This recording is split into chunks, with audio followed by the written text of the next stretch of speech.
Number 4. Hello, hello. Put it closer to you. A little on too purpose. quiet now. What? Yeah. Hello. A little down. I'm not even being like an asshole. Yeah, you are. What? No, I'm kidding. You're not. Dude, I love New Glarus beer. And if they ever sponsor us, just know I'm going to sell a lot of products to them. A lot. Oh, we're in it now. Like, I'll do a lot of products. We're doing a sponsorship right now. Yeah, this is like not a sponsor. Like this segment's sponsored by. By who? AG1? No, I'm saying we're hypothetically, Oh. if this segment was sponsored right now, it would not be by New Glarus. Who do you think we get sponsored by right now? Marvel. You're talking about Disney. Dog, I'm not saying I'm super, but I'm not saying I'm not either. That's crazy. That's insane behavior, actually. I'm just being earnest. Like, we are on episode 1 of, I assume, to be maybe 1,000 episodes. Some Joe Rogan, the experience type stuff. Maybe even 8,000 episodes. We do one a week for 19 years. We'll get there. 19 years? Yeah. You know how many... Do you know what you just signed up for, Cotto? What's the highest number you've ever counted to? Oh, man. Because 8,000 is a lot. 8,000 I don't think I've ever counted that high. Like, that's a large number. I think I may have counted up to like maybe 300, 400, and then tapped out. I was like, oh, no, I'm not doing this. I can't even read past like 500. Think about early mathematicians doing high-level algebra. Do you think that they had to, when they were writing the numbers down, do you think they wrote 1 through like 1,000 million or whatever? Or did they just like, oh, you get the point. Like it's just 1 plus 10 and then you just keep adding. I would think so. I would hope so for their sake, because at some point you realize you're like, I'm going to be doing this for the rest of my life. Imagine the guy who made the calculator though. Where he was just like, oh my God. I believe he won a Nobel Peace Prize. And if he didn't, he should have. No. Okay, well, no. if he didn't, he very I well doubt should. it. He was probably like persecuted by the church. Think about how much time he saved. Yeah. Okay. Well, imagine all the teachers in the early 90s who were like, oh, like you're not going to have a calculator in your pocket. And look at where that got them. I don't know if you were... So for new viewers, I'm 28. New Brady's viewers. New viewers. Who are we talking about here? People who are viewing. Me? I'm viewing. Yeah, but I'm talking about for new viewers who are watching. Yeah. I'm 28. You're 27.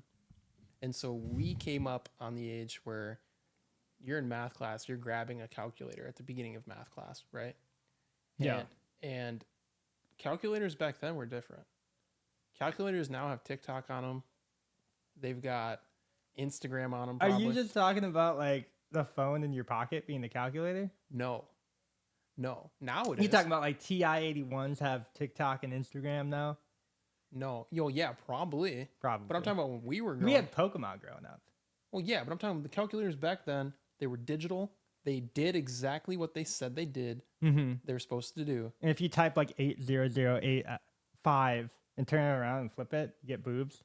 Yes. They did what they needed to do. Yes. They got the point across. Yes, absolutely. Yeah, I was computing numbers that I could not fathom back then. 4 times 6. Well, What's the highest number that you've ever counted to, Cotto? It's got to be in the hundreds. Do you think, did you tap out like before 1,000 then? Oh, yeah. Dude, like, especially nowadays, if you tell a kid to count as high as they can go, they're going to get to like 12 and just be like... Yeah, they'll never become Mr. Beast. Mr. Beast counted up to 1 million on stream once. Yeah, and you can't become Mr. Beast if you can't count to 1 million. Yeah, there's definitely... How are you going to count your money? There's definitely a component of that to it. But it's like staying to one task and not diverting, which nowadays I think is a lot harder for kids. And it's even been harder for me. Do you find that with yourself? Yes. Do you find it harder to stick to one task now? Yep. Why do you think that is? TikTok brain. Think so? My ADHD has accelerated tenfold since I've gotten a hold of like videos that are not like, okay, and this is weird too, because I can also pay attention to stuff that I do care about longer than I think I ever have before. Like my amount of focus on things that I shouldn't care about but do care about, I'm way more apt to watch 4 hours on about whatever topic. But if I don't care about it and it's like not less than 25 seconds, click off. So interesting. Off. Can't do it. Do you have TikTok?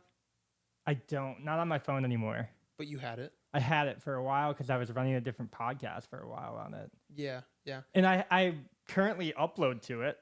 So like my gaming channel, like I have TikToks that are like scheduled out for 10 days, and then every week or every week and a half I have to go in and like, oh, here's 10 more videos that I made already. Yeah, yeah. And that's really annoying. I hate doing that.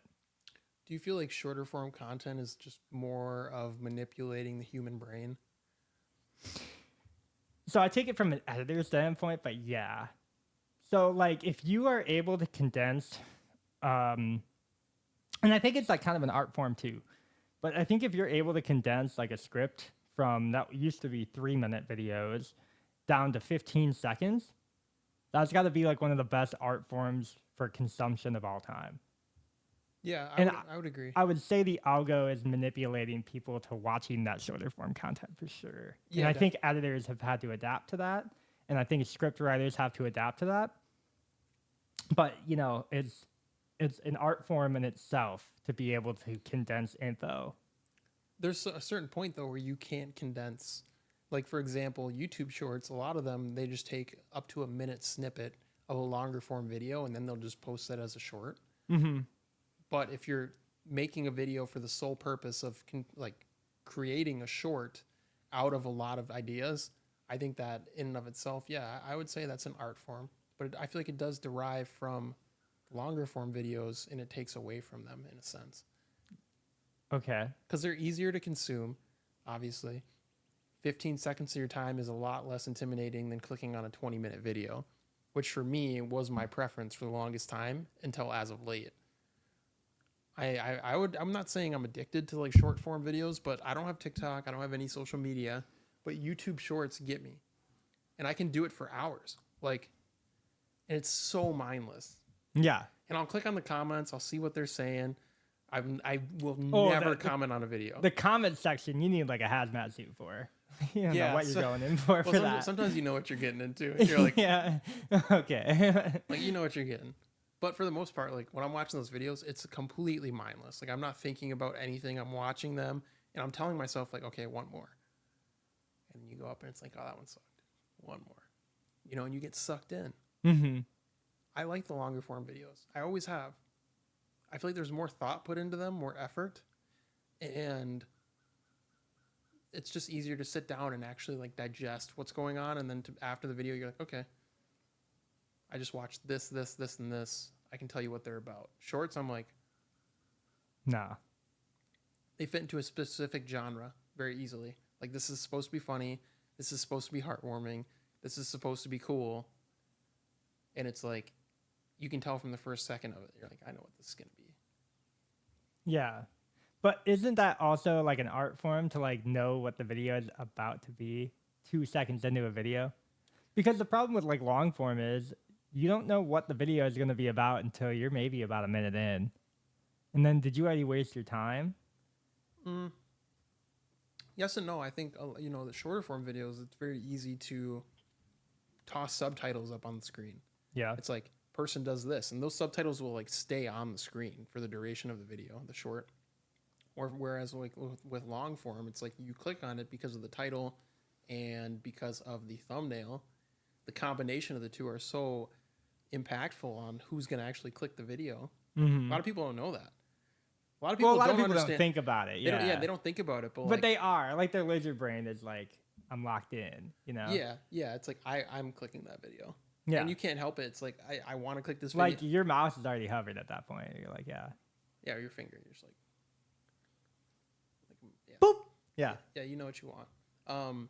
But yeah, I think there's definitely an art form to shorts. I've never made one, so I guess I can't really attest to. Yeah. So again, kind of like what, you know, you have to let the audience know exactly what they're getting into 2 seconds into a short form content. Otherwise it won't take off. Right. So I think a lot of people make shorts, but I don't even think people like know the editing formula that goes into it. I really don't think a lot of people are like really thinking about it because they said kind of what you said, like they just take the 1 minute out of like the 4 hour podcast that they did, and then they'll like just clip it and put it into like, you know, vertical format for people's phones, but they don't really put anything else into it.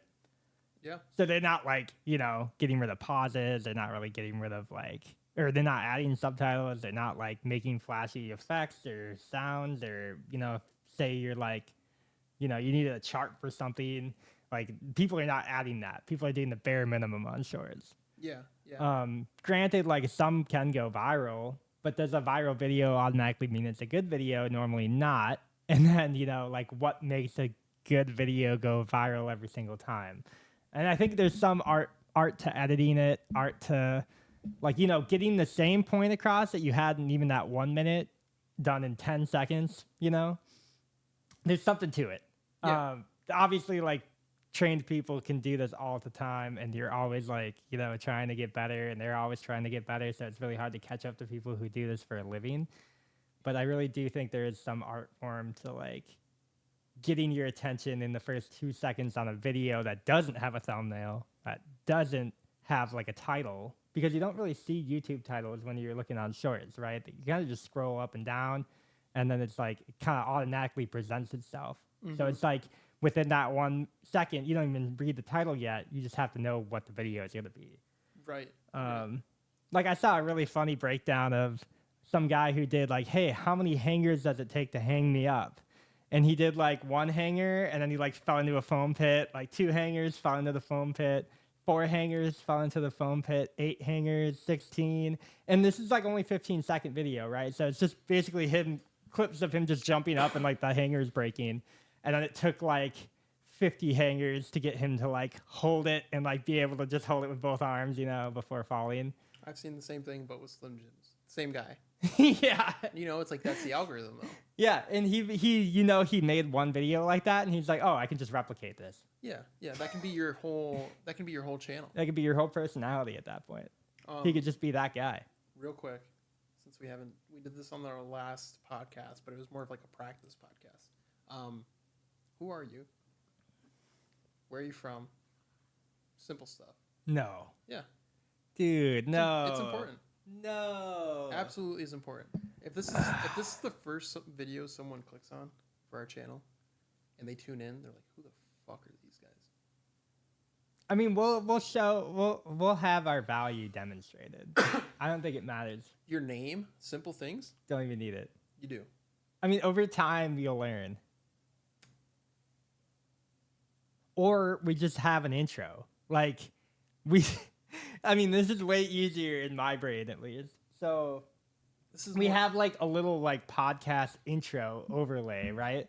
I'm it's old fashioned. Fuck me. I know, no, but it's fine. Every time you hit like record, it plays a video up here that has like a dumb sound, and it just introduces like who we are. So it could just be like, you know, Cotto and Brady, and then it like kind of just like rolls right in, and then we just start talking over like the music that's rolling. That's like me walking up to you at the bar, shaking your hand, not getting your name, but then talking to a friend of yours, and your friend gives me the name of you. Is that cooler or worse? Worse, for sure. Worse for sure. 100%. In my opinion. Yeah. But for two guys who already know each other, yeah, do we have to introduce ourselves on a recorded podcast to an audience of unknown people? Yeah. I would say so. At least once. As the first podcast, yeah.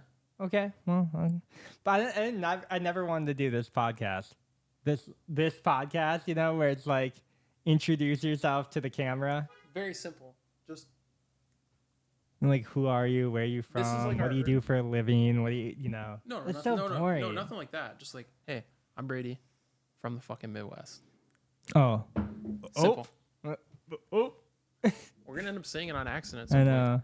Okay, well, hello, ladies and gents. You might know me from Lord Peppa Gaming, okay? Nothing you know about me is real because I play a character in a movie all the time. You can go. That's it. All right. No, I'm joking. No. Okay, yeah, that's good enough. Hi, I'm Jesse. And I'm an alcoholic. It's aggressive. Someone's got to say. Hi, Jesse. Someone's got to say. God, it hits too hard. Hi, I'm Brady, and I like to party. Here I am. We're in my apartment. I'm Jesse. I'm a police officer. Not working right now. Maybe I am. Don't know. Nice guy. Good guy. He's a Fed. He's always working. I'm always on the clock. But yeah, Brady, Jesse, good guys.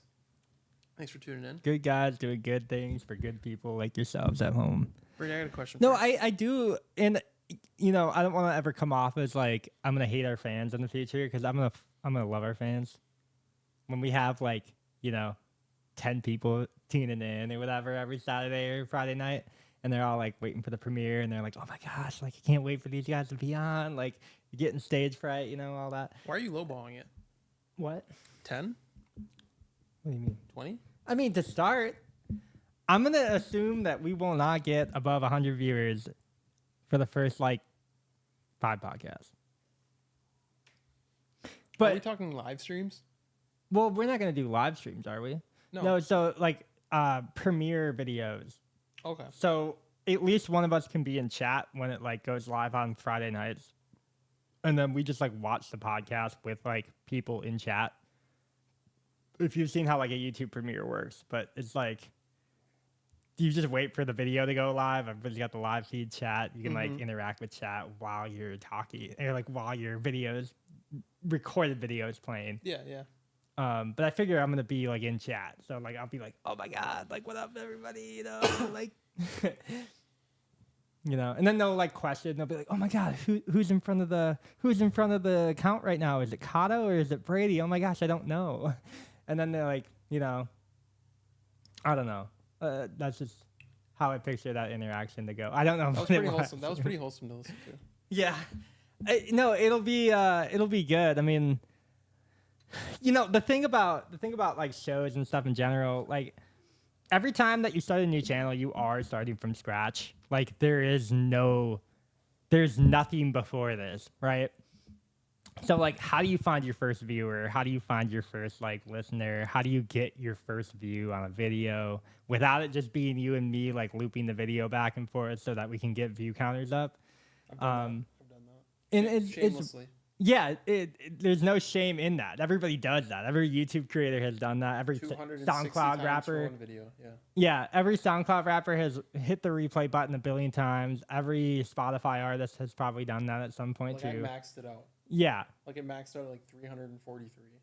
Like, and that was, don't worry, this was like 15 years ago. Well, okay, so like, 300 views is not that much anyway. But at the time, you're probably thinking like, oh my gosh, 300 views. Like, just to get the ball rolling. Yeah. Like when I did the last show, it was like it took us a long time. It took us like 2-3 months to kind of get like our footing, right? So like you kind of plant yourself, and then you're like, oh, like this is a new person. And since we had live streams, we at least had interaction with chat too. So like we could talk to chat at the end of our show. So like we did our 2 hours, and then we do another 30 talking to chat or whatever. Sure. And like that kind of opens up the ball to like people coming back and asking different questions every week, because they're like, oh, like what are your opinions on this news event that happened last week, or what do you think about this, or what is your prediction on that, or they kind of opened up the ball a little bit to you to see them in not only like the live streams, but you might start seeing them in commented videos, and then just kind of. But we started from scratch, right? Like we both brought kind of like maybe a core audience, maybe of like 5 people each, and then it was kind of just from there.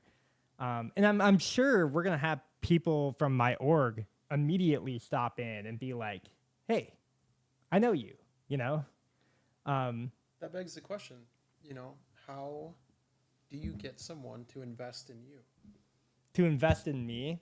Invest in you and invest in me, and like invest in the show. I just realized that for the last 20 minutes that my microphone was like in front of my head, so that was cool. It's okay. I moved it down now. Same shape, same density, I'm sure. Density. Yeah. Same width, same height. Yeah, it's all that math we just talked about. I'm sure it's all there. Yeah, the math was math and fine. I have a calculator on my watch now, so I was doing that over here. Yeah, okay, good. I gotta make sure, Anyway, no. How do you get someone to invest in you? What do you think it takes? To invest. Consistency. Yeah, their time. their most valuable asset, Yeah. their time. How do you get someone to invest that in you? Consistency. That's it? I think you have to put in. I mean, it's not that you have to put in a certain amount of time, but it's that you have to show that you can be reliable. And I think that's like through loyalty to your own channel, right? So like I was talking about this on our makeshift podcast last week, but I also could bring it back up now. Like my best content creators that I have for my org are people that are there every week. So it's people who like show up to the meetings, people who upload videos to their own channel consistently, like more than 3 times a week or 4 times a week, people who go live more than 2 or 3 times a week. And I would much rather have those people close to me doing that than I would have them taking like 3 months off, coming back, doing one live stream. Maybe they get more viewers than they would have, than the person who only put in, or the person who's like consistent. But I'm less apt to be like, here's my money for you if you're only going to go live once every 4 months and it's kind of spotty, right?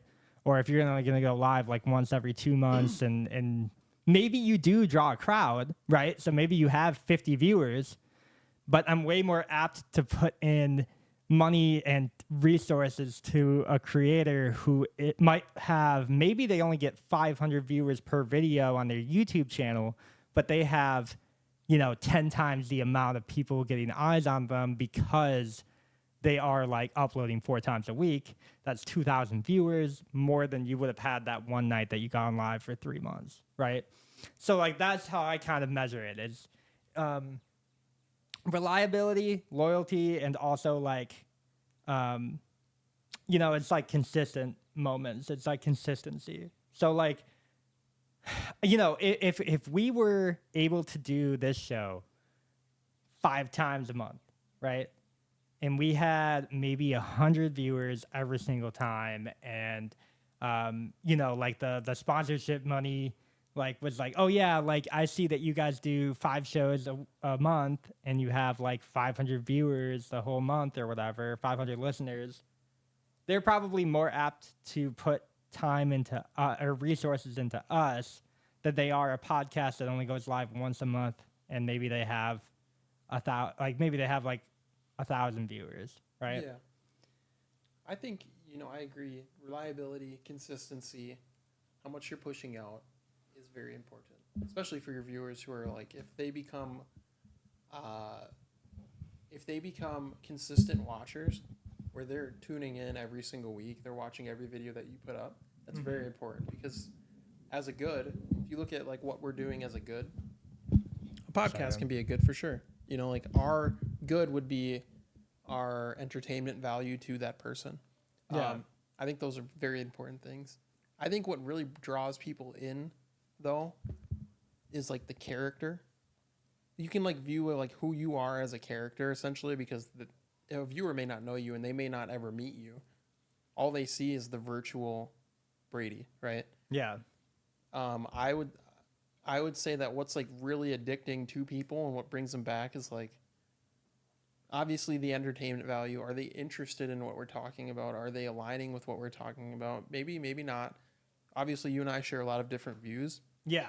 We have that is something that you'll probably see a lot of on this channel. For Just sure. in general, is just like different takes on, and we're not necessarily gonna have, political discussion or anything like that. Philosophy is probably not gonna come up often, but I think it will. Philosophy? Yeah. Huge philosopher. a philosophy. I'm a philosophy. You're a philosophy guy. Yeah. I wish I had a pun on hand for that, but no, I think character is a big part of why people come and why they stick around. Yeah. But I think longevity, it's hard to even think about that. What is your quantifying like point for longevity? Like, what do you think? What do you think is like an appropriate amount of time where you're just like, yeah, like this is the amount of work I'm gonna put in. If I don't have this payout by that time, I'm not even thinking about payout, especially with this. Not at this point. Well, it's not that you think about like the money right away, but like, I I guess at what point do you think you would put money into somebody after like they show up 3 times a week or whatever, yada yada yada? If it's a free commodity, it's very unlikely that I'm going to put money into it. Really? Yeah. I watch streams. I watch a lot of things on YouTube. I don't put money into things that I don't need to. And maybe I'm cheap. I don't know. Yeah, you don't like donate to people and stuff? No. Okay. Nope. Interesting. But like, So why would somebody donate to you if you don't donate to people? I would never ask that. Huh. Okay. You can clip that. We already did. I mean, I think it's already a clip. I would never ask that of someone.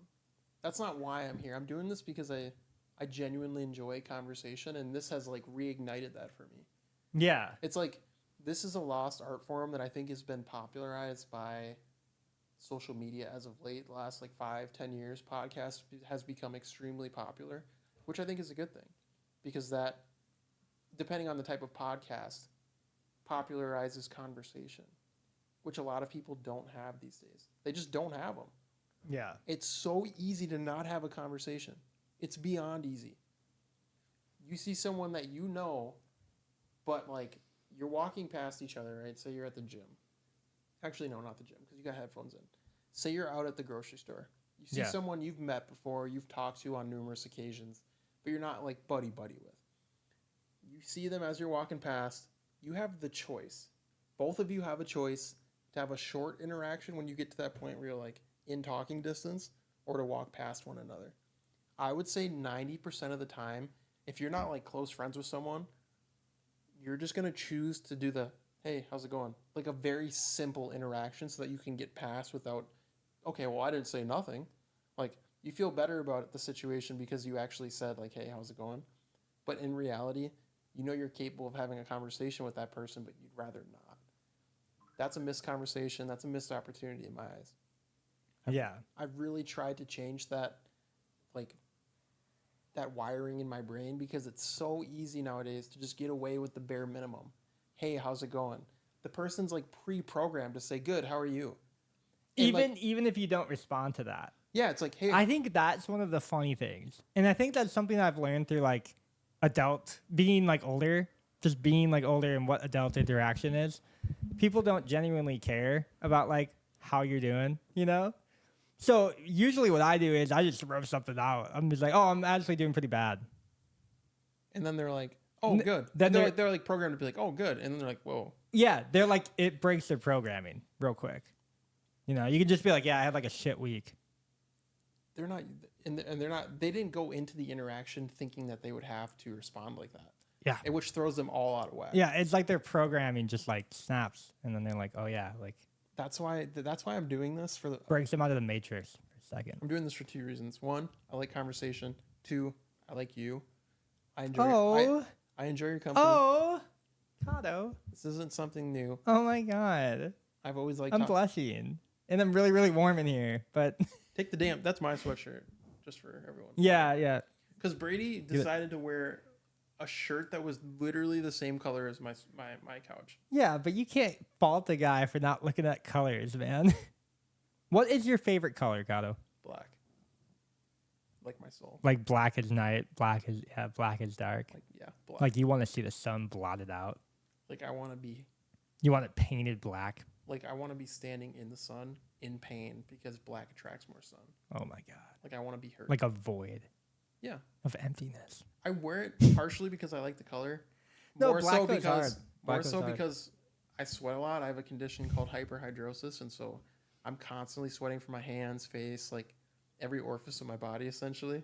Yeah. And so I have a medication for it, but I don't take it because it makes the side effects are just too brutal.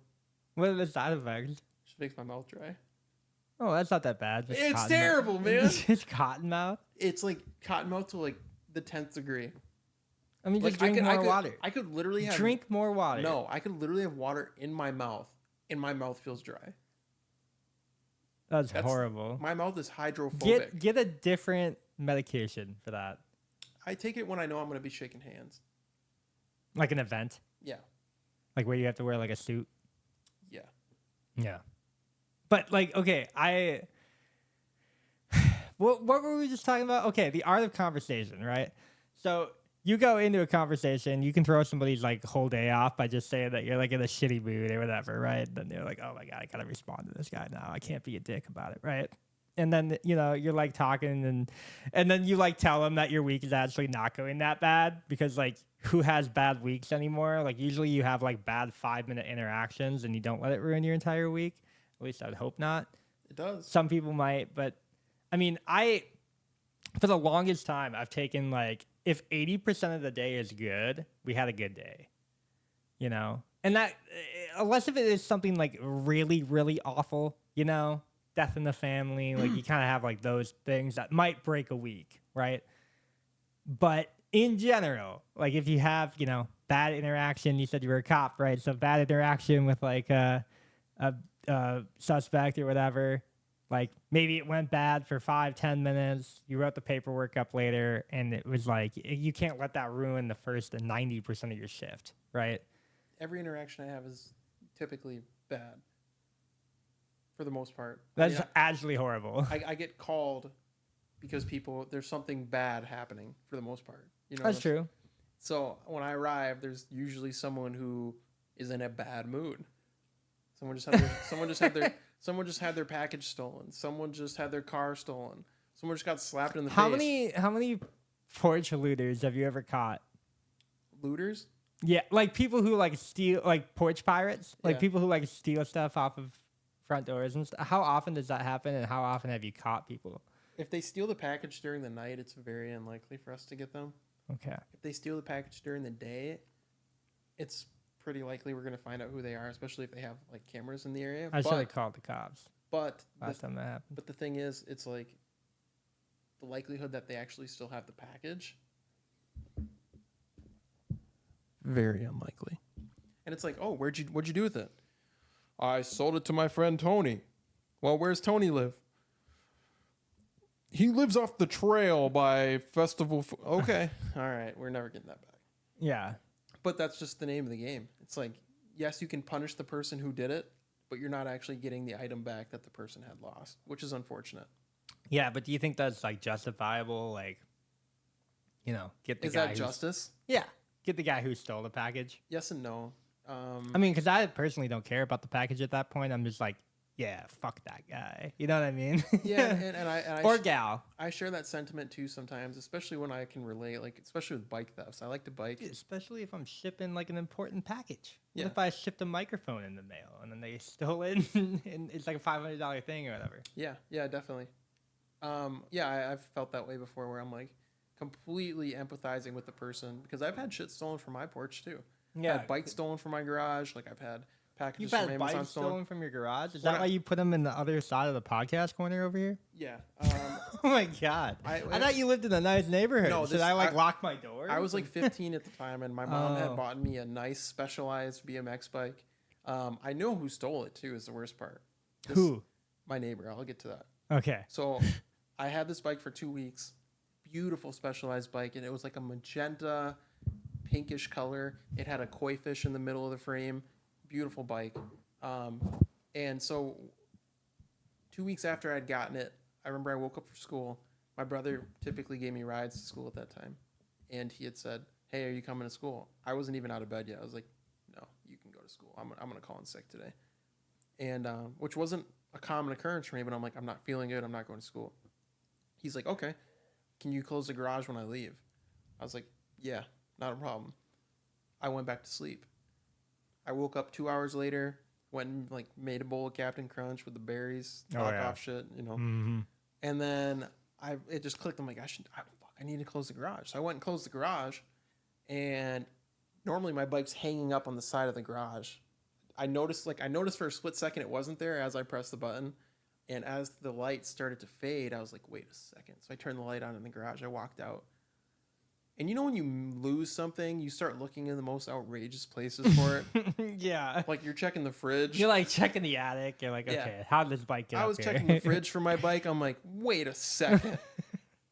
So it was my fault that the bike was stolen. Okay, Not your fault. It wasn't my fault, but I could have prevented it. Yeah.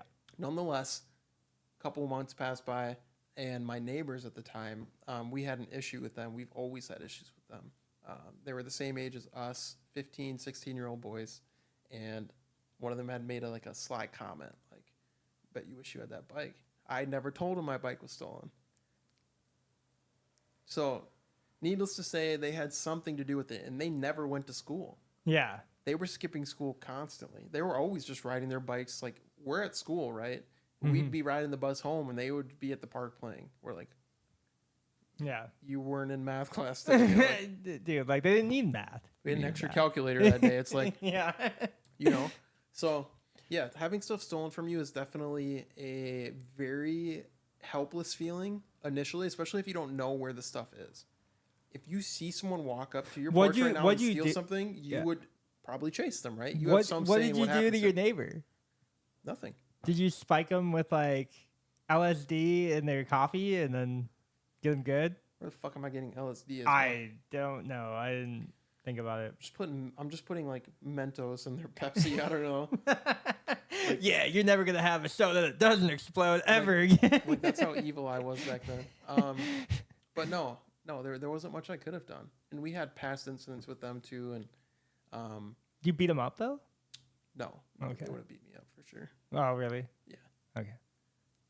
But like, all right. But like maybe I could have. I don't know. I never pushed my limits. Yeah, right. You didn't know back then, but well, have you ever been punched in the face? No. I've been punched that makes sense. I've been punched in the gut. That does not even come close. I've been punched and like kicked. I've been kicked pretty hard. No, it doesn't come close. I've been slapped. I'm talking about punched by a man your same age. Punched in the face during consensual combat. No. That makes sense. Yeah, I've never been hit. Your face is so ugly. No. Oh. Symmetrical. No. Sorry, I was like just putting words in. You got to get punched in the face once. I'm not going to do it. No, dude, you might have to. This might become podcast lore. I'm not punching you in the face. I will give you a free shot, but only one free shot. No. Would you ever go into the ring with me if we did like real boxing and everything? I would do a boxing match for sure. Okay. Yeah. You have a couple inches on me. I've got a couple fights on you too. Yeah. But, if I train a little bit. And I'm not laughing at like the idea of you beating me up. All I'm laughing at is like I can picture you like training like Rocky, like wearing my sweatshirt. Like, yeah. 5 o'clock in the morning, running up a set of seven stairs. Story staircase. No, I'm thinking of like 7 stairs. Oh yeah. I don't know, man. I think that's probably the last sport I can get into. Boxing or MMA or I'm not a huge fan either. I like watching Muay Thai. But I couldn't tell you what they're doing. Like very loosely in passing do I watch fights. But like it's crazy. Like I mean people just like get kneed to the head and they just go down, You ever seen people flop back? You ever seen that sport where people like play volleyball but they can't touch the ball with their hands and they can only kick it? Yeah. You seem like you'd be like into that. Yeah. Or you do like the medicine ball, like where it's like the 25-pound medicine ball, and you like throw it over the net, and you have to like catch it, reset it. Have you seen that too? Okay. Mm-mm. I got invited to play that actually like last week. I probably should have taken him up on it, but it's like pretty intense, right? Because it's like a 25-pound ball you're just throwing over a volleyball net. Sounds like the strongman competition where they're throwing like the kegs over. You know what I'm talking about? Yeah.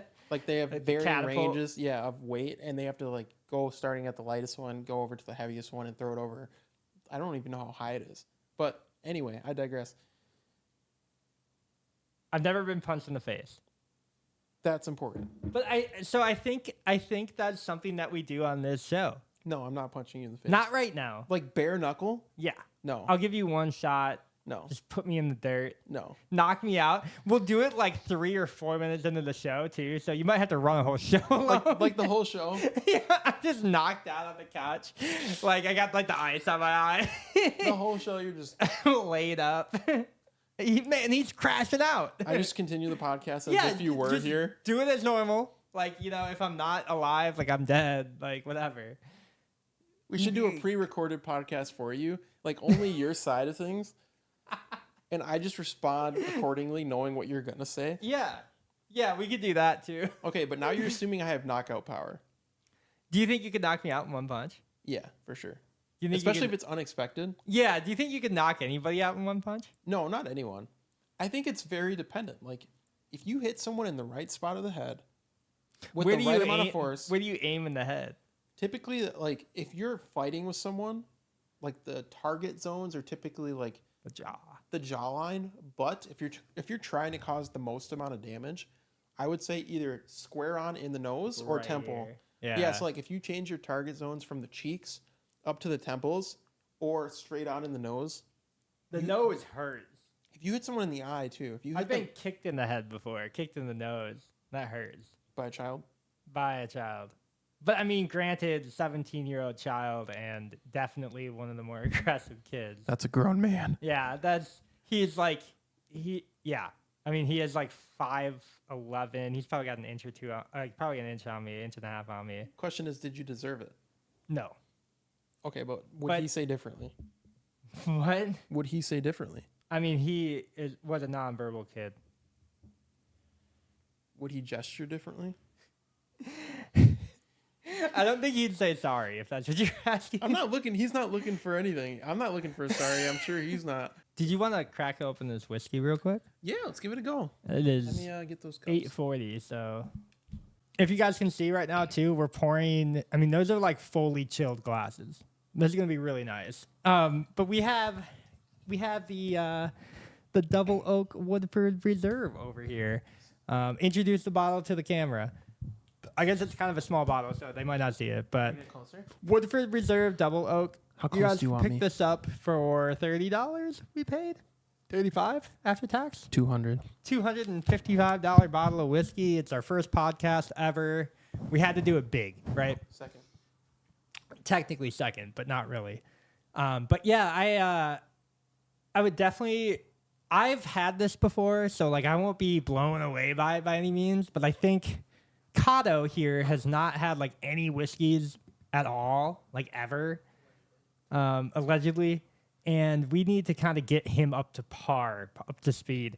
My last podcast, I think we probably sunk around $4,000 total into whiskeys alone That's aggressive. over the course of like 2 years, which is insane. But that said, pretty great. Like, I mean, you know, I had every single flavor of whiskey, I think, ever almost at this point.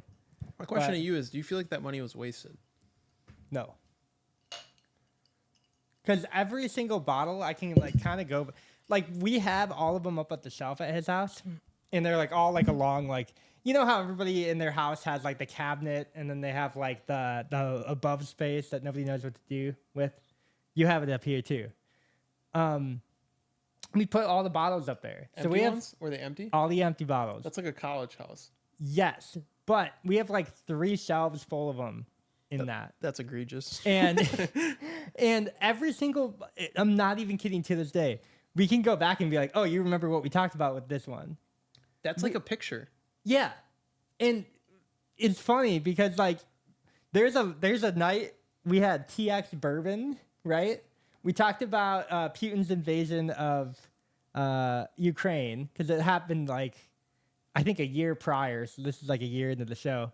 And then we started talking about roads. When we started talking about roads, we got to end the show. That's what Roads? We did. Yeah, roads. When you start talking about like local Like roadways? like local taxes and where they're going, yeah. Bumpy? That's when you got to end the show, right? Oh, the bumps. Yeah. The potholes and the things that are not filled with their tax money. Okay, whatever. Yeah, that's a cut. What I'm saying though is like every single show is like represented by like the bottles. So that TX bourbon, that was the only podcast that we ever finished the entire bottle of bourbon on the show. It was a 750, or it might have even been a liter. We bodied it, right? But we were, like I said, we were talking about roads at the end, and it was like 3.5 hours, and we had to like cut it out. I was like, Jeff, like we have to stop. And he's like, just one more thing. You know? That's how we were last time, though.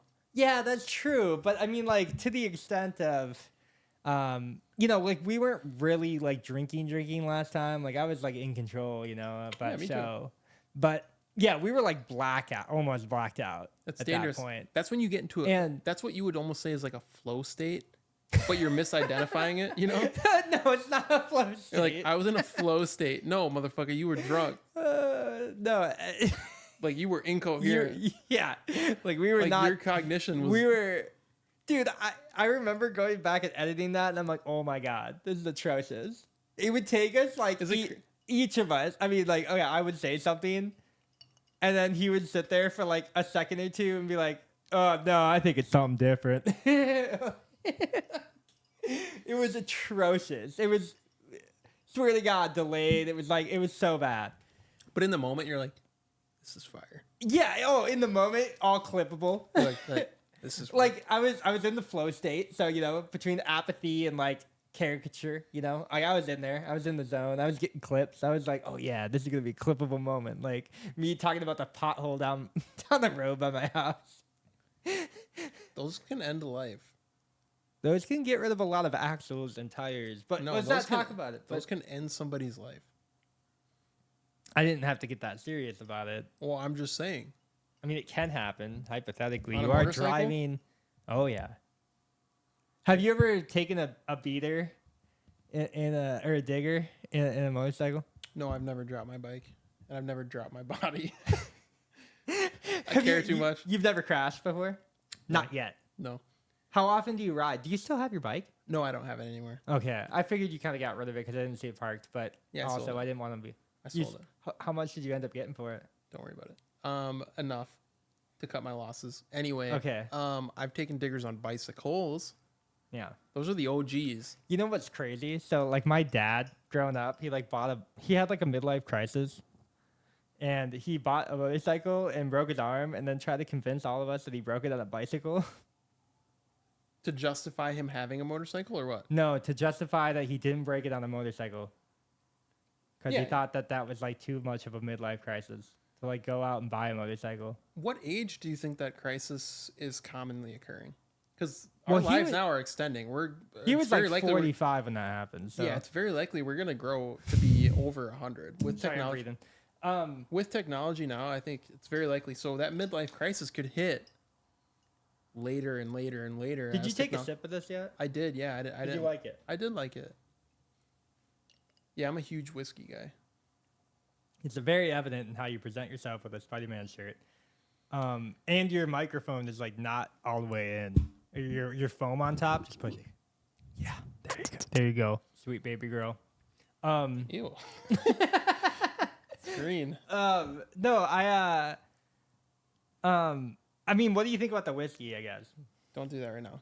I'll tell you after. I don't like how you do this. I just posed a question. What'd you ask me? I said, "What do you think about when does a midlife When crisis does a hit?" midlife crisis happen? Like- Okay, so if you're supposed to live up to 100, it would happen at 50, hypothetically. But I think that there's like two kind of crises that everyone goes through. I think one of them is like when you're around that like 25-year-old mark, where it's like, what am I doing with my life? How did I get here? And like, how am I going to not only exist, but like, not just go through the motions every day, but Prosper. yeah, figure out how to thrive in this economy. How are you supposed to do that, And then I think you go through a second crisis where that's probably like 30. I mean, okay, this is also different for males and females, right? So like females probably hit this like, I can't speak for them, but I'm sure after high school they go through one where it's like, okay, should I go to college or should I start my career or should I like, have kids or something like that, right? I feel like, or should I wait to have kids and try to get them before the biological clock ticks at like, and I don't know where that number is now because that number is always moving too because we're all living longer. But, like women probably have like that back, like they're probably not as back to back, but it's probably like, maybe like right out of high school, like, hey, what should I do? Where's my career path? And that's more of like a panic attack because it's like, oh, like my parents are probably going to kick me out soon. So like, what should I do? I feel like men don't go through that as often as women do at that age, but it could be different even now.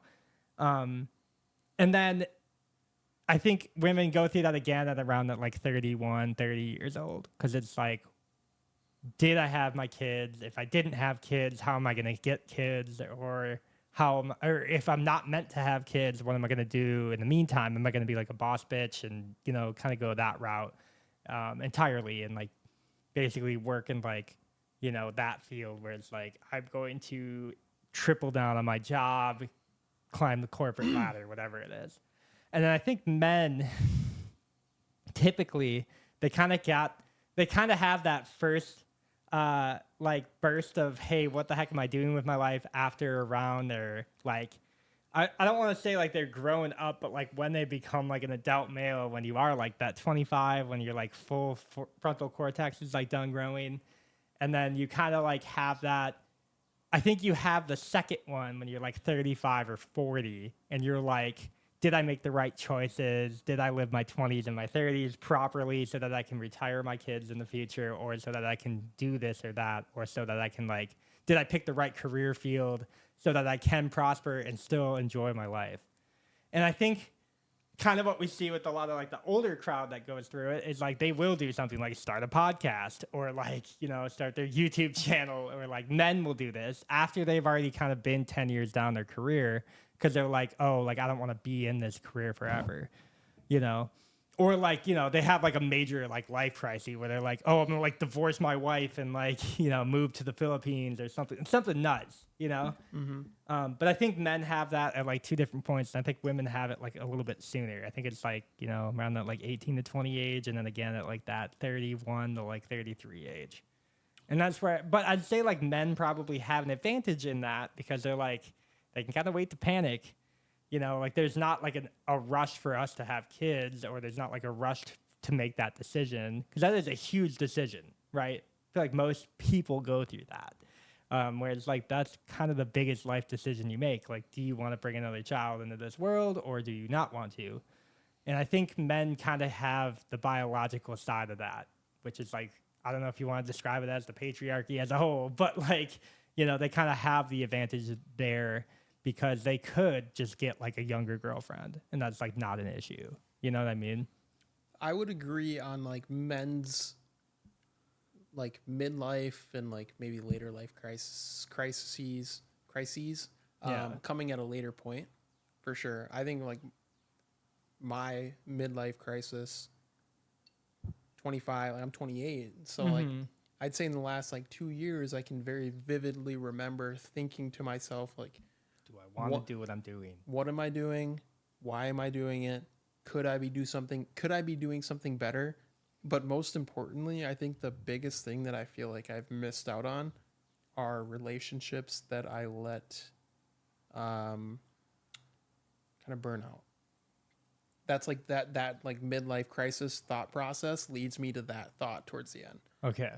But when it comes to like women and men, and I think like women nowadays aren't having midlife crises when they're finishing high school, just because like it's much less common nowadays for women to be in long-term relationships after high school that lead to marriage almost immediately.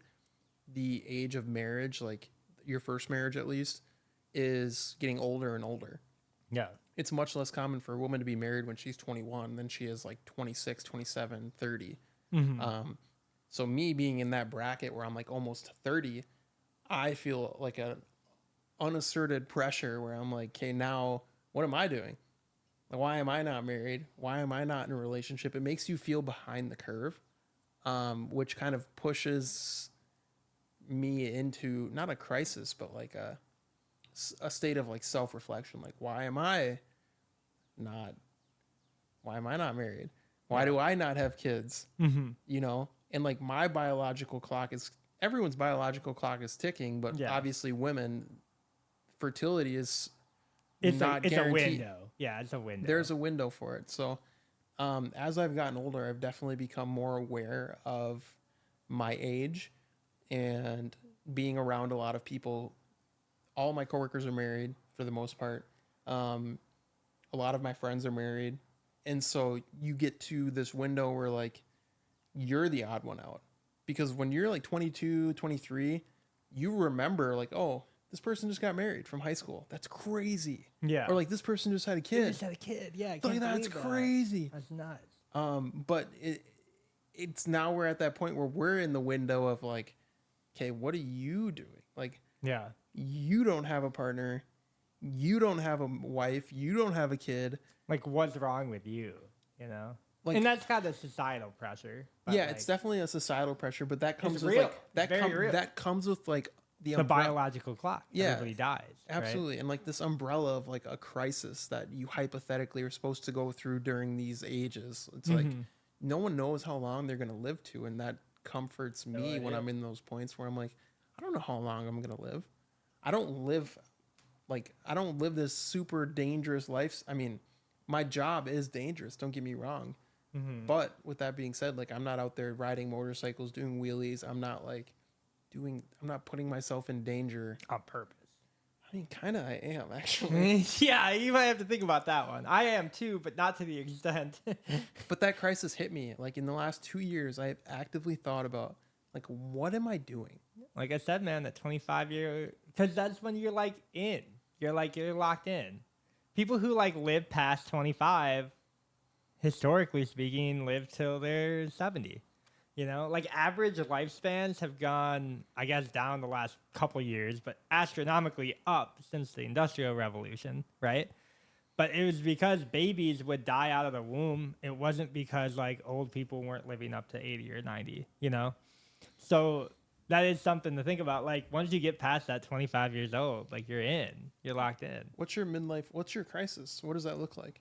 What does my crisis look like? Yeah, what does a crisis for you look like? I think it's when you make like a decision that fundamentally impacts who you interact with every single day and what you do on a daily basis. So I wouldn't say like me starting a podcast is like a hypothetical like crises, right?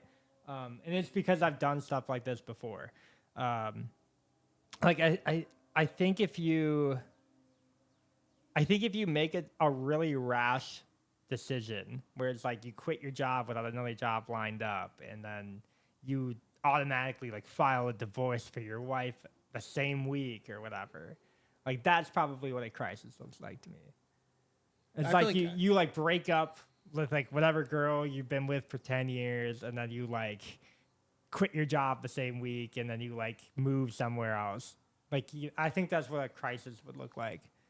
And I think it's easily identifiable by the people around you that you don't interact with during that time. Like I think that's what a crisis would look like. Do you have any regrets Do I have regrets? Yeah, definitely. up until this point? Yeah. What are your biggest regrets? My biggest regrets.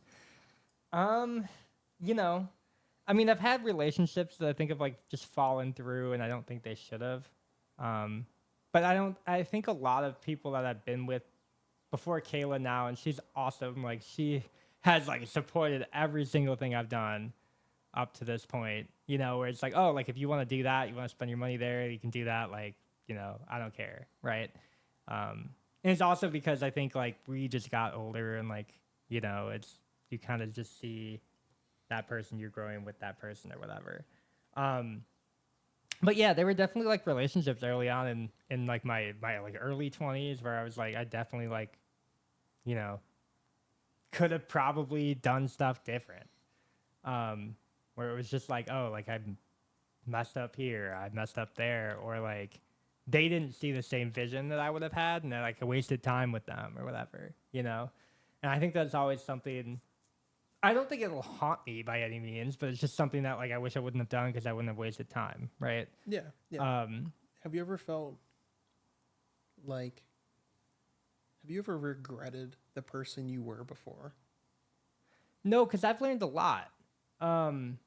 Like you know, they say every 7 years you like shed enough skin to become a new person, but like 7 years ago, like I was still kind of like drinking pretty much every week, like a lot. I mean, like a lot, you know, multiple times. It would be, I was doing like different types of drugs. I was doing like, you know, everything. And I won't go too much into details. I guess I don't know how like you look at that now because you might judge me or whatever. I would But never judge you. no, like now I'm like relatively, I mean, like I'm sober, right? Relative to the point of like we are drinking now, but like I'm not doing like any hard drug, right? I'm not even smoking at this point. And that's like a big change for me. Like I think mental space for me is now like open and I can kind of pursue I'm like more in control of executive decisions. I'm making them and I'm like putting almost too much effort into all of them, but I'm doing a lot at one time. But it has like taken my control back in my life. So I wouldn't say I like regret who I was formerly because I think if I had gone through that now, like it would be disastrous for like everything around me, everyone around me. I'm happy I went through that when I did because I was younger and I could like afford the time to do that. Um, but you know, like if like former me met me now, they probably would be like, you've taken every path step to like be the person that you wanted to be, and I'm at least working towards where I want to go. You know, and I think even former me would recognize that and be like, yeah, like I know you fucked up here, but very clearly, like you walked a path back to like, I guess, walked a path forward and up to like get where you are now. But in terms of like so in terms of like mentally, your mental fortitude has been pretty consistent throughout your life. Your You'd say that like the biggest regret would be the detour that you took earlier with like drugs and whatnot, that you kind of found your way back. Yeah, because I definitely found like girls that were like, you know, I mean, really only liked you because you were like the guy who could get that for them. You know, like you could get this, they would give you that exchange, very easy, but also like not on the best. It's not like a righteous path by any means. You know, I don't really like. I'm not like, oh, I found God and like and now I'm this way. But like, you know, it was just like not a good exchange, and like I recognize that now. But at the time, I was like, oh, like they give me stuff, I give them stuff. But it's like, what are you really paying with? Are you paying You're with paying with longevity. You're paying with like, what is longevity? It's time, yeah, it's time. It's which all is of it is the a most time valuable exchange. asset. And I think I knew that back then too. I think I was just kind of indifferent about it at the time because I was kind of depressed, kind of wrung out. I mean, when you go through like enough, when you go through enough like weird drug experiences, say you're like LSD at a concert or Molly at like a festival, like a music festival, the next week of your life, you are like the most depressed person you'll ever be. And I don't think I ever really found my way out of that because of how often it was happening. Like you just kind of you keep resetting your dopamine levels back down to like ground zero, and you're just like, oh, like there's not really much to live for. And I think I was in that like I was also like very much into a different type of political philosophy at the time where I was like, yeah, like, you know, we could just spend unlimited amounts of money and like none of it matters because like, oh, like, you know, we all die anyway. I was very narcissistic about that and very pessimistic about that, very niche minded. Um, you know, and I guess kind of like along the journey that I've taken, my past self I think recognized it at the time too, but they were just like, why aren't you doing it now? Because you know that you're not going to have time in the future because everybody dies someday, right? And I think my like even back then, I think in the same mind space than I did back then, but it's just like I always wanted to take a step into like a better direction. And like I said at the time, I think I was just too depressed to take it. I was like, you know, like I'm not gonna be anything. I'm not gonna be anyone. I'm not gonna be important. I'm not gonna be, you know, somebody else's reason to live. I'm not gonna, you know, be like leave a mark big enough to even be remembered or be known to anybody else. And that was like a really big thing for me back in the day, where I was like, yeah, like I am just a nobody, right? Um, and then you kind of realize the older that you get, I guess that like you can leave like a lasting impact on people. Like they remember you. I know that like, you know, back then I was like, oh yeah, if I kill myself right now, the world keeps turning. And you're not wrong in that. Like I think that's like one kind of eye-opening thing that everybody has to realize. The world will keep turning without you. But if you can like leave a lasting impact and, you know, kind of like I guess show your light to the world in a way. I don't know. I don't want to get all like weird and sentimental about it, but there is some type of relief knowing that like you can leave a lasting impact on people near you, people around you, your family, your friends, loved ones, and it does matter, So right? I have a question about something you said earlier that kind of stuck with me. You said that the highs were so high, but then afterwards it's like the lows. You rode that for like a week after. So like knowing that that was coming preemptively, what justified those highs? Knowing that the lows would be so low. Was it that like immediate gratification of like feeling something good after a drought? Yeah, I mean, so like the lows were so low that like even getting, I guess it was almost like a reason to live, right? I mean, that was like pure form of addiction, I guess, if you could put it in that regard. It was like without it, I didn't have enough baseline chemical in me of dopamine or serotonin to like even rationally think that life was worth living at that point. So it's kind of self-destructive, very self-destructive. But in a sense, it was like that was like the one thing that I knew that could push me up over that. And then I was like, I might be good for like 3, 4 days. You know what I mean? Or 2 days or 3 days, whatever it was. Could you feel the difference in your hormones when you'd ride that high up and that high would kind of linger a little bit, but then you'd be like, okay, I'm dropping. Yeah. Yeah. I mean, you can feel it clear as day. So Like it is day and night. did you escape that by escaping drug use in like in its complete form? Did you just stop using drugs in order to escape that feeling of like So, needing that high in order to reach something that you otherwise couldn't? yes and no. I think another aspect to a lot of drug use, and I don't know if it's just me, but just from my experience, it's like a lot of people use it in the first place because of how depressed you are, right? It's like a self medication form, right? Even though there's very clearly better forms of self medicate. Going to the gym every day would be one of those, waking up early, going for a walk, Eating getting healthy. sunlight, eating healthy is a huge one. It is a million times. The problem was at the time, I was eating healthy. I was going to the gym. I was going outside, having fun. Like I was going hikes pretty often. I would hang out with people, listen to music a lot. Like just I was vibing, right? I was doing the vibe minimum. I had a job. I worked 40 hours a week. Well, minus weeks that I couldn't work because I was like too sad to work. Because those do happen. You like call your job and you're like, yeah, like I can't physically make it today, you know. And then I would end up probably hanging out with the girl I was with at the time or whatever. We'd do whatever, and we'd just waste a day. Um, but like ultimately, like I was still in the gym. I would probably still see you at the gym. Like we were still going to the Y during those days, and I don't know. Like you probably, there's probably a couple days where I probably wasn't feeling it, but you know, like I would still go out and do that or whatever. And that was the other problem. I was doing all the healthy things too, but very obviously there was one thing that was like not healthy.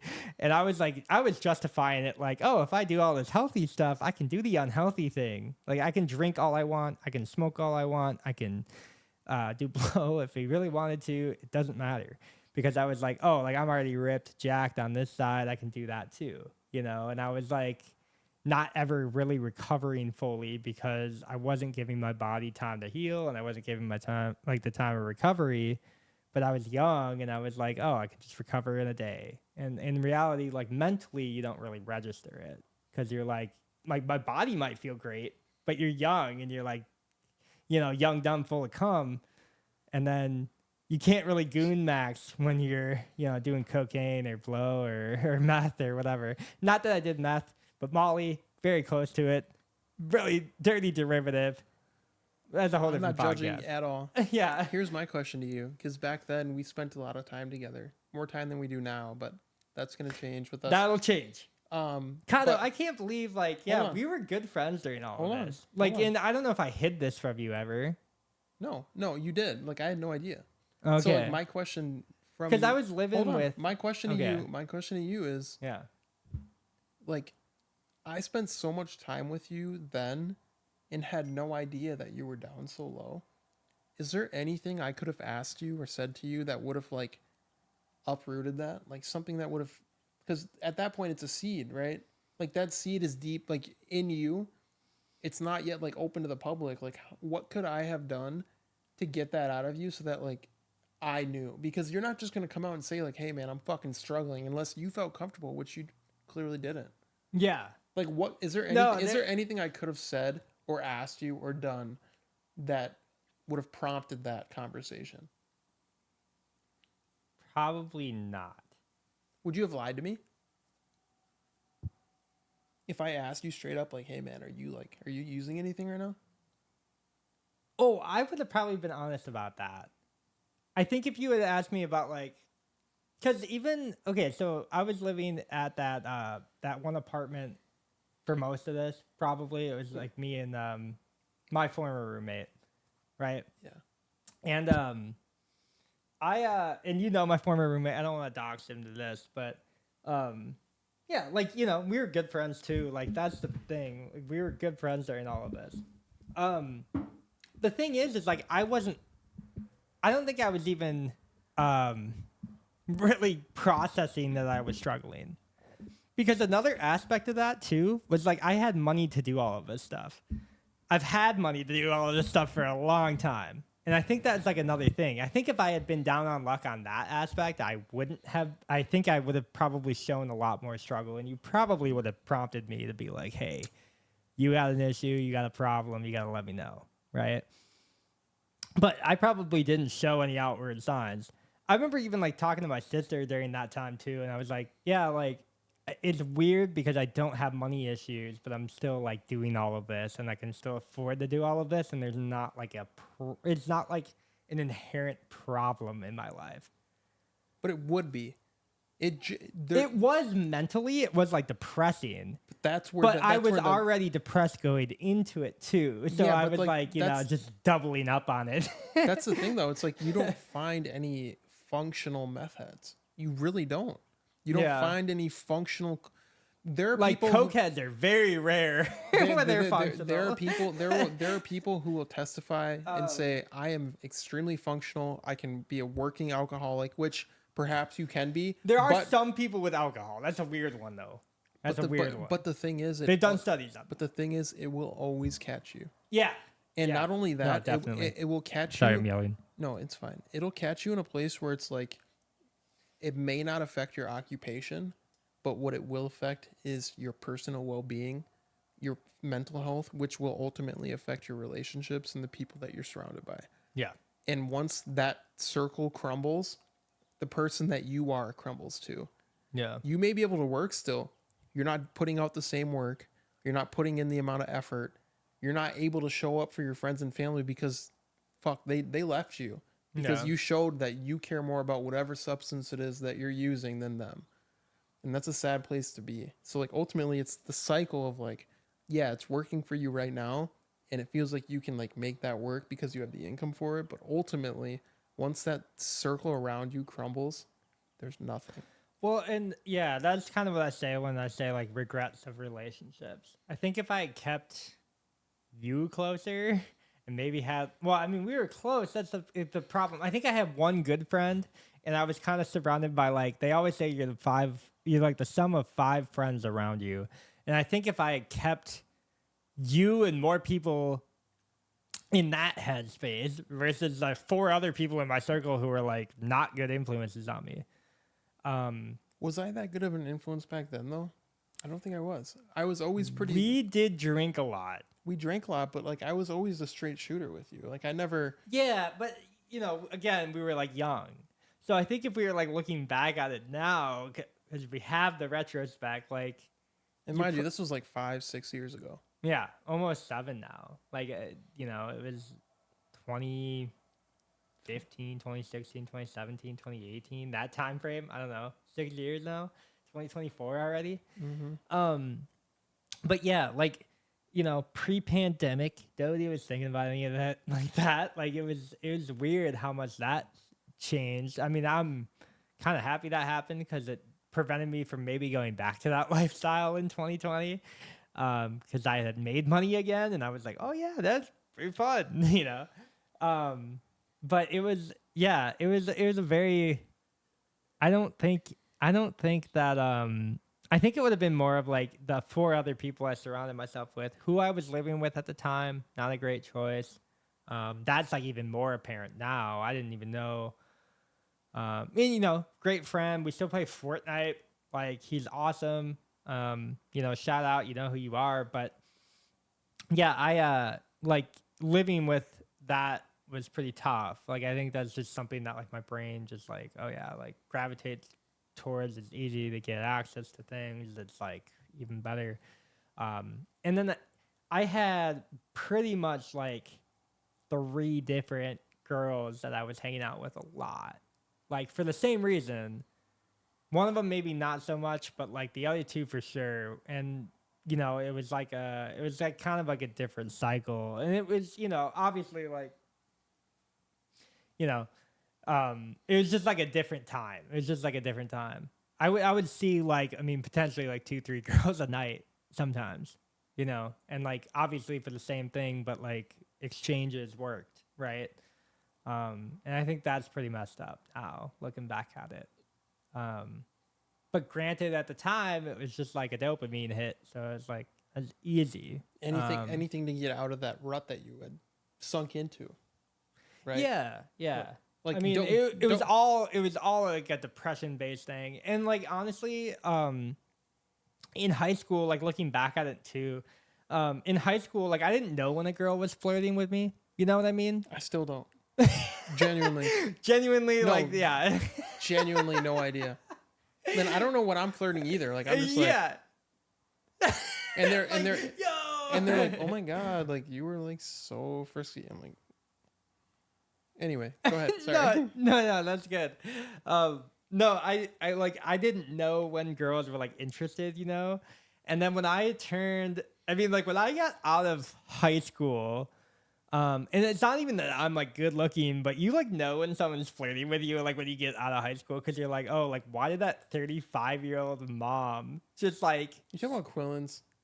well, that stuff happened there too, Or but you were bagging groceries. They weren't flirting. They were just no. being cordial. Sure. But I mean, like, what? You're like, yo, you're like doubting. No, I mean, when I worked at the call center, I noticed it a little bit more, right? You'd have On the like, phone? well, no, not on the phone, like people on the floor next to me. It would like happen a lot, and I was like, like, what are you talking about? You ask girls like, or you ask like grown women, you're like, are you like flirting with me? And they'll be like, yeah. I'm like, what?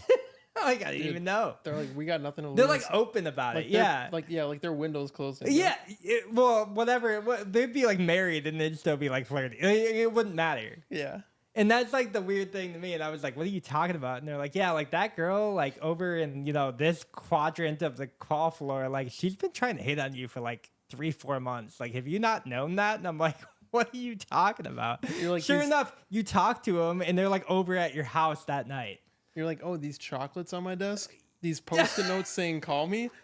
I had no idea. Clue. You want to hear some funny? Yeah. When I was younger, I was probably like 12 years old. I had just gotten a smartphone, not a smartphone. It was a LG Razor, I think. You got the one that you could like, the Nokia, that 9500 that you just chuck on the floor. No, I did have a Juke, the one that you like spun 180. Oh yeah, no, the Jukes were sick. I was the shit, dude. Did you ever get that phone with the Sony PSP flip up? No. Okay, all right. No, but hear me out. Sorry to ignore you. No. Or your story. Sorry. Go. No, hear me out. Go. When I got the Juke, I went to school one day and I was in like chemistry class in like 7th grade, and I made sure people were looking at me when I did this. I dropped something on the ground. Oops. He like sticks his butt out. Pull my phone out immediately. Sticks his butt out at the teacher. Pull my phone out. I'm like, 180. I'm like, oh, not enough. Close it. And I swear to you, and this is at least how I remember it. Yeah. This probably isn't how it actually happened. Oh, it happened like that. But I remember a girl being like, put it back in my pocket, like. Anyway, back to the point. I remember when I had this phone, I don't know where I got the phone number from, but it was like a hotline to like call and talk to women.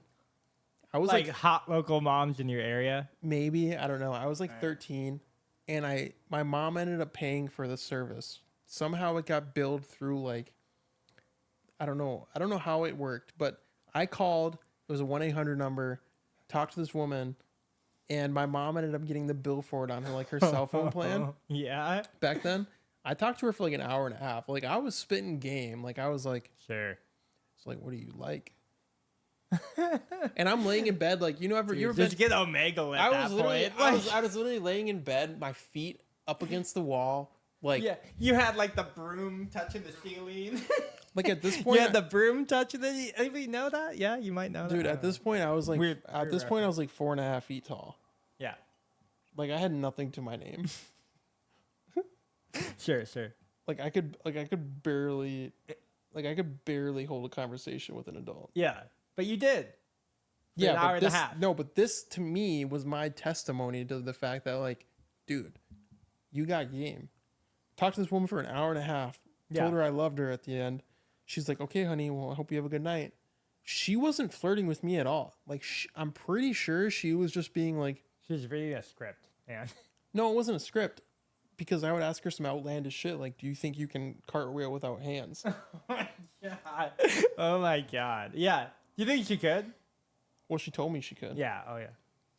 Found out later that was just like a somersault. Anyway, Oh my god. but no, so I hang up. I'm dying. I got feelings for this woman. Don't remember her name, bless her soul, but I had feelings for her. I went to bed that night like this. Woke He up was happy. at school the next morning. Yeah. Nothing. Nothing. 2 changed. weeks later, my mom gets the phone bill. Oh. Ho, ho. It was like changed. It was like $95 for that conversation, which was like an hour. That woman was making bank. 90 an hour. I mean, I could have tipped her. She's like, press 1 if you want to tip. Don't got tip money, so baby. Sorry. Like I would if I could. Trust me. Baby, I'm in love. I don't got money though. You've been a darling to me, but no, I simply can't afford it. But no, like that's women to me have always. I've never felt as though I have game. If that makes sense. And I've never known when a woman's flirting with me, unless she tells me like straight up her intentions. And like I would have known that now. Like I'd have been like, oh, like she's very clearly like flirty, and then like it was just like because I think if a girl is able to answer like the most ridiculous question, you had asked earlier if she can do a somersault with no hands. She couldn't. But I think if women just are even able to answer that question, that is flirting to them. Because like I don't know, I've like gone back and forth on this in a long time, and I think men who are able to talk to like children somehow have an advantage on women.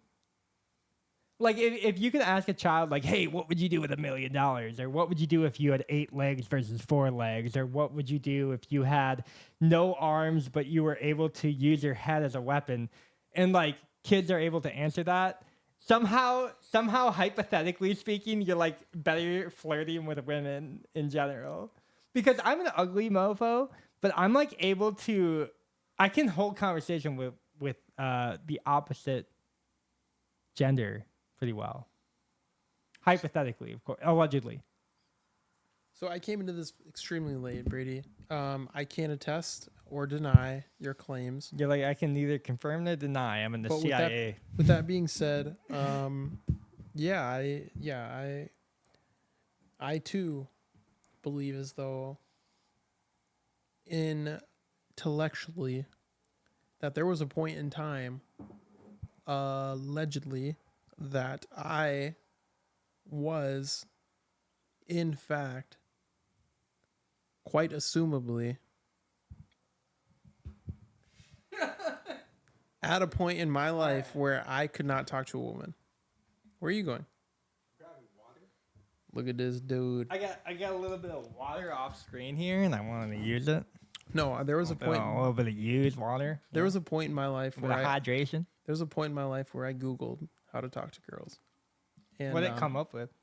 Did you get the AI assistant? No, there was an hour-long video I watched about 24 minutes of. Was it the Ford method? No. Just about communicating, normal communication. And I took notes. Like I was like maybe 15, quite uncertain of my future at that time, to say the least. You took notes? Mentally, yeah. Like I used to be deathly afraid of women, quite honestly. Um, they fart and poop too, like a lot. If you're like a young man and you're ever like, oh, I'm like scared to talk to this girl, just imagine the last fart that she ripped. Like it was probably massive. And I know that's like a childish thing to say, but say you are in like high school or whatever. I don't know what our demographic like viewers are gonna be. But say you are in like high school and you're like, oh, like I need the courage to talk to this girl and ask her to prom. Like, imagine the last dump that she took while you're like in mid conversation, because that'll help. Like the effort she's exerting. Just imagine, imagine her face while she's drunk, like while she's taking a big ass fucking. I can dump. promise you right now that wouldn't have helped me in the moment. It's like imagining people in their underwear when you're doing public Doesn't help. speeches. Does not help.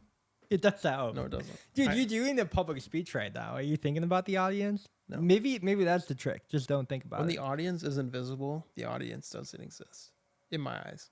Yeah, but we are gonna have people watching this. So like just keep that in mind. But yeah, go ahead. I'm talking way too much. When I asked my ex-girlfriend, so my girlfriend, when I graduated high school, when I graduated high school, I had my eyes set on this one girl, was infatuated with her. I wanted a life with her at that point. And when you're young and naive, you think like everything just aligns how you think it should. And so I remember senior year, because I moved to the high school I went to my senior year.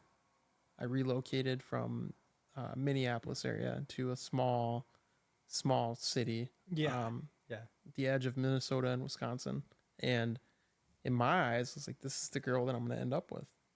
I think I love her. I was young.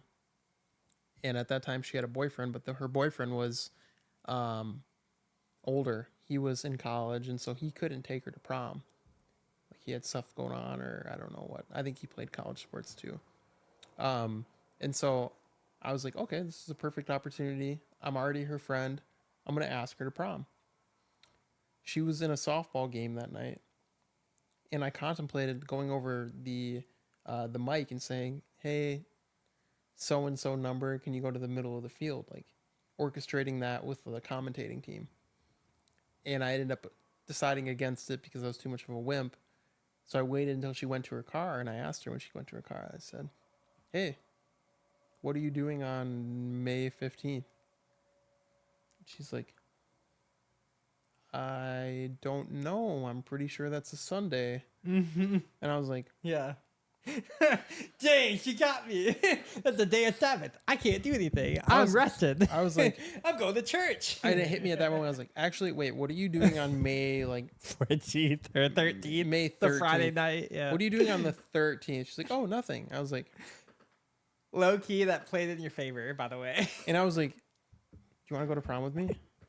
And I had a 14-year-old next to me because we were playing basketball together next to the softball field. Because I was too nervous to do it myself. And then I had a little packet of M&Ms.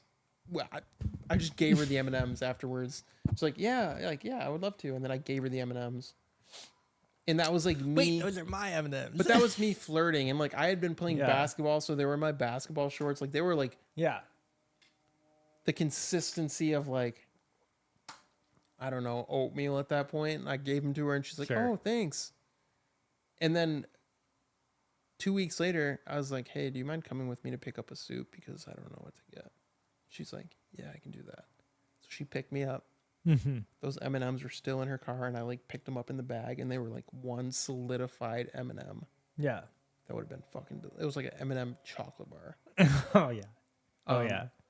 That chocolate bar. But back then, it's like, you gotta think like the game that you have, I've always had that type of game where I'm like, not shy, but maybe not as confident as I'd like to be in my ability to speak to women. You're an extrovert, yeah? No, I wouldn't say I'm an extrovert. I think I'm an introvert until pushed. You know, like if I'm in a You're position an amnivert. You're like the worst type of person. that hurts. Don't even know what that means, but fuck you. I mean, I'm pushed to social events a lot, and I actually have a lot of fun at social events. But I am like a nightmare when I'm not in social settings because I'm like so introverted. I am too. So you're probably like me. I We're the vo- worst type of people. I choose. Maybe this is the Amniverse podcast. That's another reason why I like doing this. Yeah. I genuinely know what I'm getting when I hang out with How myself. is prom? Hold on. I know what I'm getting when I hang out with myself. How is that whiskey? It's good. Just fucking interrupting King right now. Fuck, I don't even know where to go. I genuinely. I'm so sorry. Don't be sorry. Beyond Man. the conversation. I'm curious. That's all. I am such an introverted person that I know what I'm getting when I hang out with myself. That it's like, why deviate from that and do something unexpected, even though it may be more fruitful. But with that being said, prom was fun. Yeah. Good. Prom was a good time. I ended up winning prom king. Hell yeah. And the girl I went with, who was not my girlfriend at the Prom time, won queen? prom queen. Yeah. Hell yeah. I actually have my It was prom worth king it. crown still. Okay. Well, we'll never show that on the podcast because that's pretty cringe. I actually thought about just. That's green text. You Bro. should have seen it, dude. Like the week after prom, Yeah. I was like, You are studying text straight off an Android here. Dude, You might as well just not be an You should've- iPhone user. you at should have this seen point. it. Like the week after prom, I was in my living room Yeah. like this with like a white shirt on, underwear, and like just the prom king crown. And I'd be watching cartoons, eating cereal. My mom's like, Jesse, it's time to move on. Yeah, And I'm you are like- 18, bro. You're moving out. I was 17. tomorrow. I was Yeah. 17. I was like, All Mom, right. just let me live. Do you see these jewels? Dude, so the only prom that I went to, I got asked by somebody who was older than me. She was like 2 years older than me. And she just asked because she's like, oh, I know you're friends with him and whatever. She just wanted to get with a different guy. It wasn't an issue. We go to the prom. We actually had a lot of fun, and I think that's what she wasn't expecting. We danced together a lot. We were watching the Raid Sandstorm. Everybody was bumping or whatever. It was fun. It was awesome. But that was my sophomore year because they were seniors. And then all my friends left high school. So I didn't go to any other proms after that. I had skipped one because I was too high to go and I couldn't do it.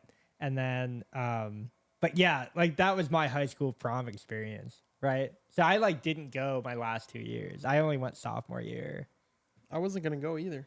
Yeah. Had I not been on court, Yeah. I wouldn't have gone. Well, that's the problem. I was on court, I think, for one of them because I had gotten my senior year. I technically am the person that's supposed to organize reunions and stuff. My senior year, I was high school class president. Yeah. We had won a mockery vote, man. We voted. Okay, so me and the girl who don't go to school at all ran as a joke because we thought it would be really funny to stick it to the man, And we beat the people who are overly obsessive about student court and student council and all that stuff. We ran as a joke and won. So I was high school class president my senior year. I guess I was vice president to the president who only showed up I think she showed up 68 days out of the 200 scheduled days. It was bad. Was she a good person? She's great, and I hope she's doing well. She moved pretty close after high school, but I hope she's doing well. She's an awesome person. People thought that we were dating and all that. That never happened. But her dad was actually my high school tennis coach, and her dad hated me because he thought I was dating her daughter, but I wasn't. It was a whole thing. I have a question. Yeah, And I have hope an you- answer. I hope you don't take offense to this. I will. What did you think about Aquinas? So yeah. All right. So context. No, all right. Context. Hold I on. went That to was a completely staged question. Don't care at all. Actually. okay. Better. Because I was question. gonna say I did go to a private school when I was in high school. Yeah, Aquinas. Yeah. Which is like a Catholic school. Thomas Aquinas, the St. Thomas Aquinas. I do like St. Thomas Aquinas. He's probably the best philosopher or philosophy guy ever. Like, that would be theological and anti-theological. He's probably one of the best minds that has ever crossed the time of humanity. That's a whole different topic. Sounds subjective. It's objective. Sounds pretty If you subjective. put him in a poll versus like every single philosopher of the Western side and the Eastern philosophies, he would probably win hands down almost every single time. And that would still be subjective. It would be subjective, but like voted on by people who know what the fuck they're talking about. And ultimately Subjective. still subjective. Okay, sure. Dude, Conjecture, I never objection, I ne- conjecture. Yeah, I whatever. never heard of Thomas Aquinas. Okay, you should read his works because you're gonna learn like so much introspection versus how the outward world like works in that regard.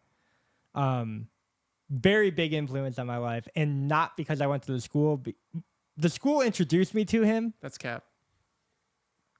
I stay capping. That's cap. Okay? You would have never learned about him had you not I gone to never that would have. school. I never would have learned about him except for maybe through the Bible, because I did read the Bible a lot, and he was a saint, and he did decipher the Bible a lot. And I am like kind of a theology study guy before high school, but yeah, or during high school. Is that because I went to a private school? Sure, why not? There it is. That's the truth. But I'm gonna say right now that I'm so happy that I got the opportunity to learn about people I disagree with. You know who I disagree with right now? Me, No, not you. this whiskey, No, this whiskey's. I mean, your Look. headphones, your microphone. What do you disagree with? what time is it? I've had a fucking blast today. Actually. We're almost 2 hours in, Cotto. Okay, we're hot.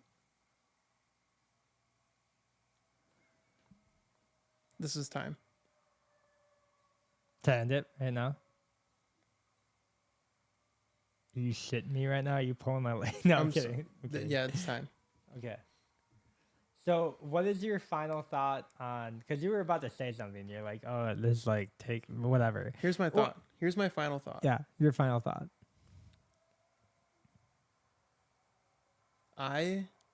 My regret, at least like one regret I can think of right now, is not investing more time into friends I had back then. Mm-hmm. Some friends I don't really have anymore. Friends that like Died, completely off the radar, died. dude. Hold on. Yeah, that sucks. I wish, in like hearing what you went through, I wish I invested more time in you. I wish I invested like more, because we spent time together, but like we didn't spend, like I didn't spend my time with you in a way that was like conducive to actually creating conversation with you. Hold on. I can hear you. I'm breathing. I can hear you ready to fucking just let one rip. Oh, what the poop? I wish I had invested more time in people that loved me, cared for me, and like not been so selfish. That's my takeaway. And I try my best now. This is me like going out of my shell. Mhm. I'm a hardcore introvert. I prefer to be alone. I know what I'm getting, but I enjoy being with people, and I always feel satisfied and like happy that I had the opportunity to spend time with someone else. It's an honor to like, you're spending your time right now with me. That's an honor to me because you're choosing to do so. You're taking this time out of your day where you could be doing so many other things, but you're spending it with me. And to me, that makes me feel appreciated. And I wish I'd given that time to other people when I was younger.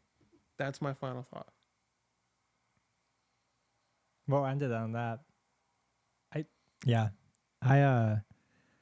Kato, I enjoy this podcast already.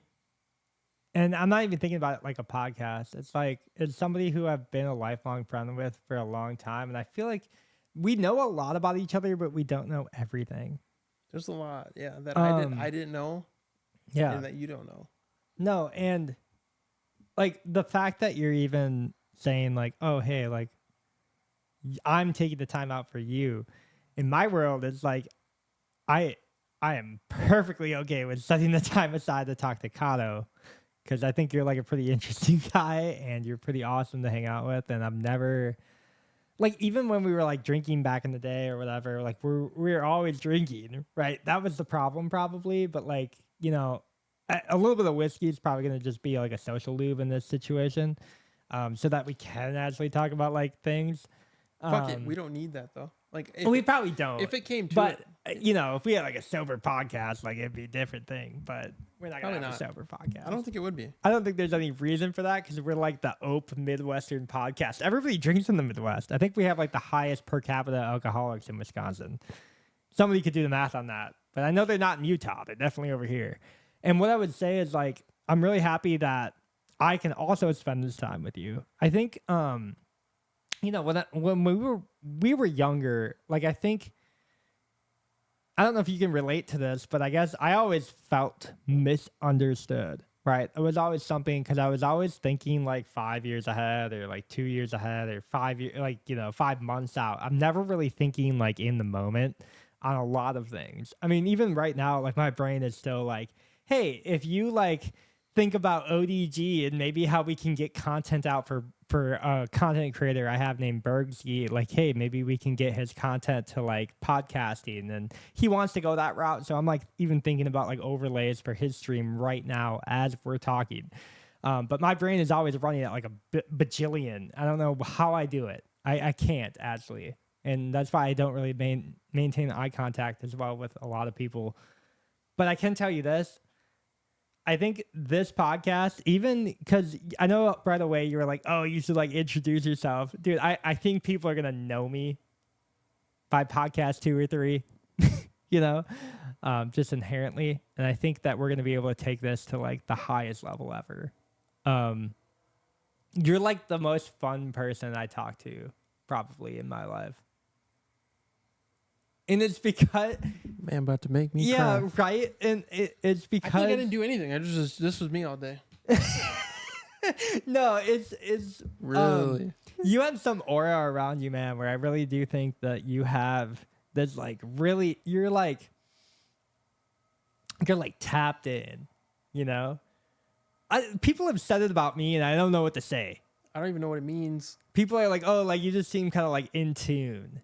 And it's like, what do you mean by that? Have you heard my voice? Like, I have a lisp, but like, I suffer with it. I have like basically full on depression, and I'm just kind of working through it. And like, all my pain and struggle have been like leading up to this moment in life, and I'm climaxing. I think I'm pretty much at the peak. I probably peaked in high school, but I'm still having fun right now.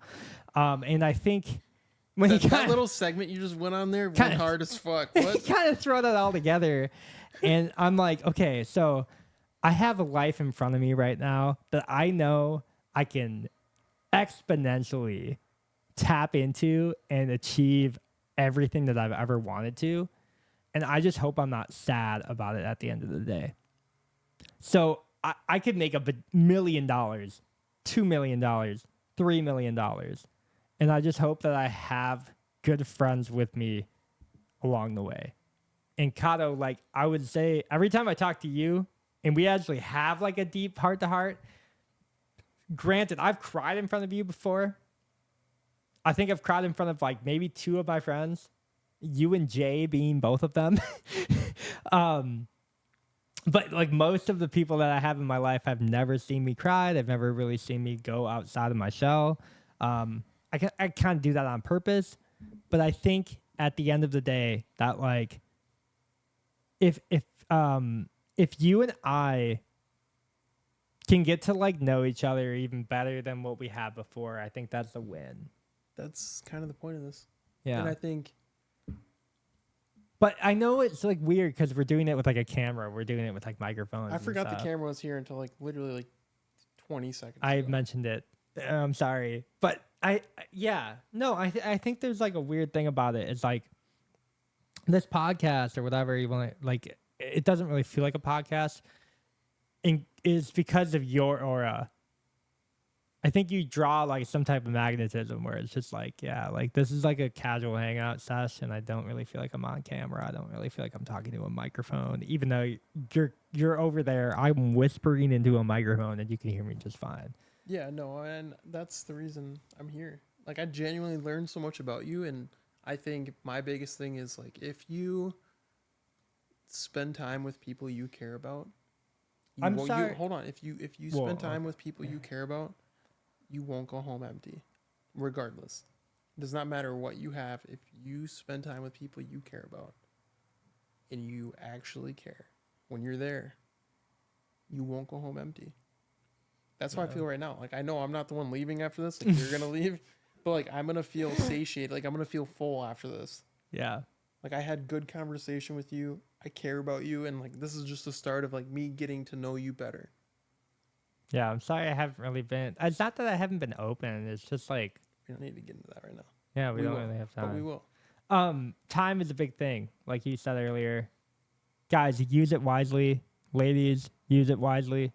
Um, time is probably what this podcast is probably going to be titled. Like if I had a guess, and it would be like, how do you use your time wisely? Because you only have a finite amount, and it is the biggest currency ever. Anyways, if you guys enjoyed the show, I like hate to even ask, but hit that like button, hit that subscribe button down below. We've done this a million times, Kato. We really do have. that again. Wait. But wait, there's more. If you like now, we'll double your order. We'll give you even 2 likes on this order right now, and we'll even give you this pillow. We can ship it right here. We actually can't do that, but you guys have a great rest of your night. Thank you so much for tuning in. I'll edit this out throughout the week. Kato, hopefully you enjoy the whiskey, and you guys have a great rest of your night. Thank you Later. so much.